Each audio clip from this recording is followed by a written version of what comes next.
من هو مدرب الأهلي الجديد؟ الدنماركي جيس ثورب.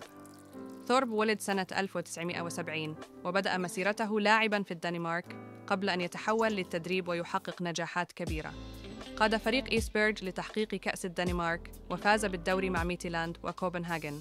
قدم أداء مميز في البطولات الأوروبية. آخر محطاته كانت مع أوغسبورغ الألماني، وقدم هناك تجربة ناجحة لفتت الأنظار. الأهلي دلوقتي بيقترب رسمياً من التعاقد مع جيس ثورب بعقد مدته 3 سنين بقيمة تقريباً 451 مليون جنيه مصري صافي، يعني حوالي 150 مليون جنيه في السنة. أولى مبارياته المنتظرة هتكون يوم 18 من أكتوبر في دوري أبطال أفريقيا ضد إيجل نوار البوروندي.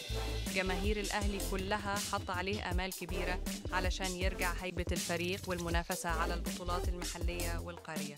السؤال دلوقتي، هل يكون جيس ثورب هو المدير الفني اللي هيعيد مجد الأهلي؟